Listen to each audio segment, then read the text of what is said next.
I am intrigued because I have never seen a story after the defeat of the evil forces, say, I don't know, Satan or Sauron, okay?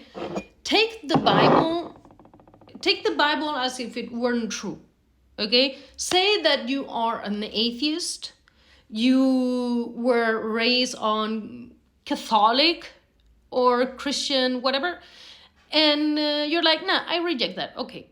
And then you are really creative and write a story, right?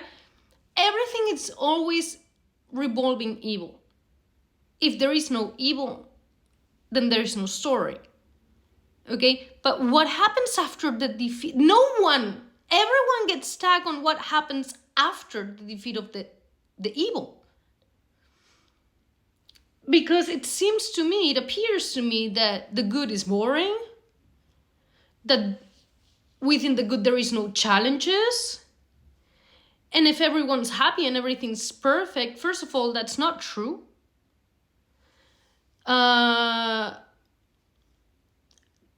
But say that at the end of the book of Revelation, our bodies will be glorified.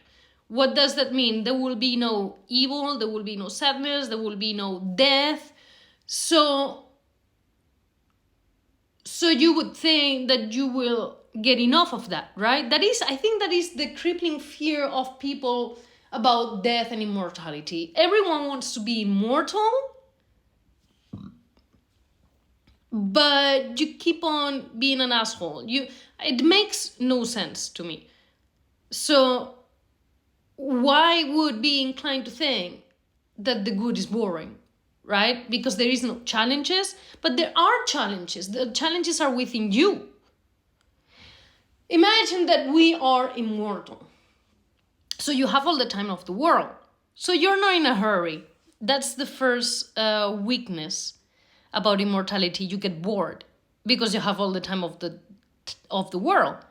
You would thought that you would get lazy, but if there is no evil, then there is no lazy, because lazy is a sin, which is related to death. Okay, so say that we got glorified bodies, we are immortal, we do not get lazy, we do not get bored. Or perhaps we might get bored. You need to get bored. Okay, boredom is not a sin. Boredom is necessary. It's a necessity. You should get bored in order to do things. So as a child, I had unlimited energy.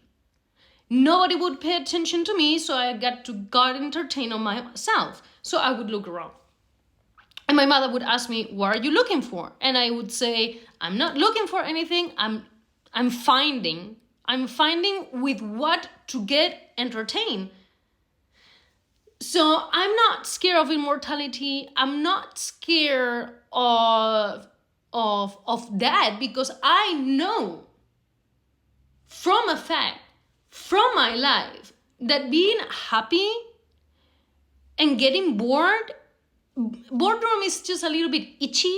It's a little bit like, but if you have entertainment, you have nothing to worry about. Like, I'm bored. Like, I just eaten, I'm bored. What should I do?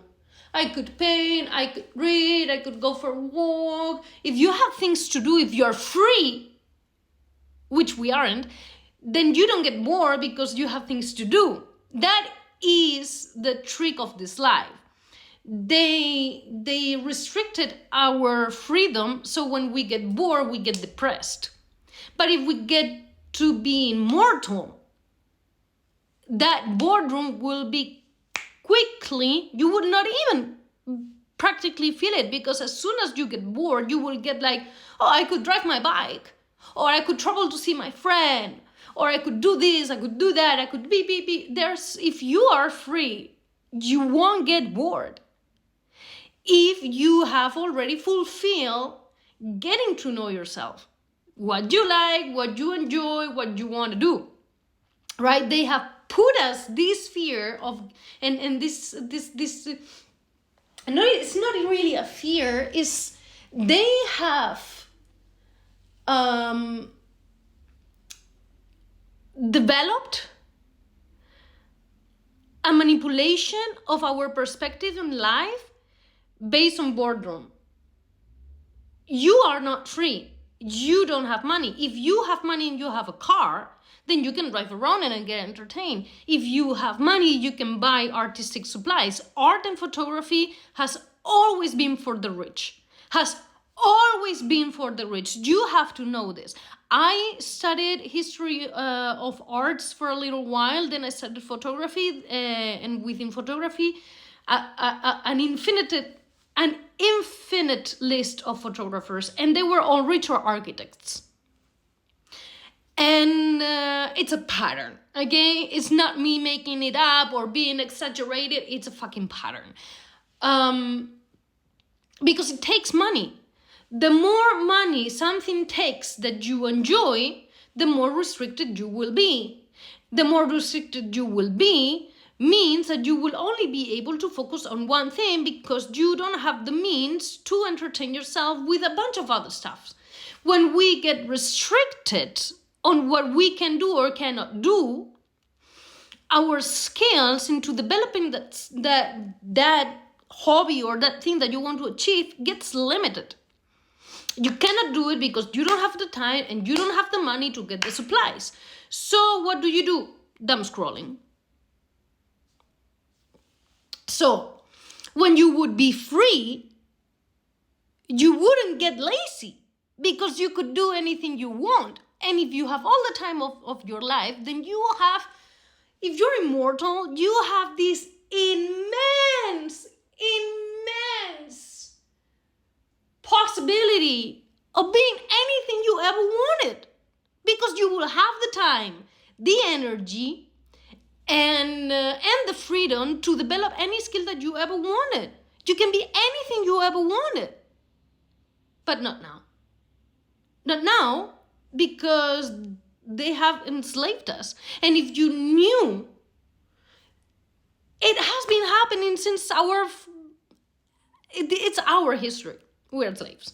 So there's no before slavery. The before slavery is the Garden of Eden. So forget about it, because that's really long ago.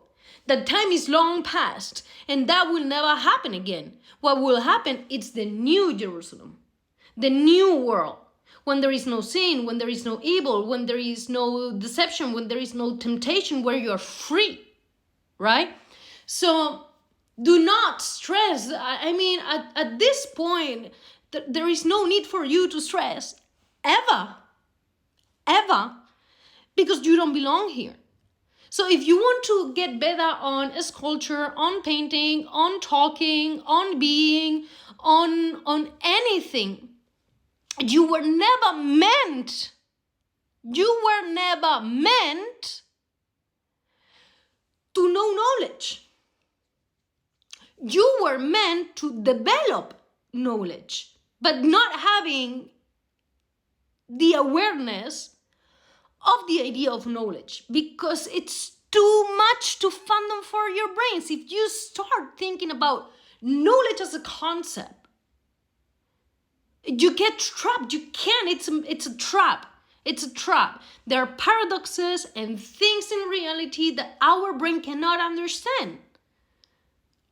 And you were never meant to understand it.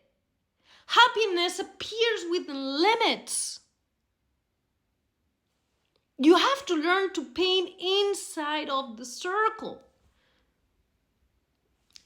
As a human, when you would be immortal and glorified, then okay, then that's another game. It's another game. It's another game. You cannot think about it, because it's not on your league. It's not on your league. You're not immortal, so stick to your league. Believe in Jesus, and once we get raptured and we get glorified and everything just passes, life will be different. Life will be different. And we will defeat Satan when he comes back. He won't tempt us.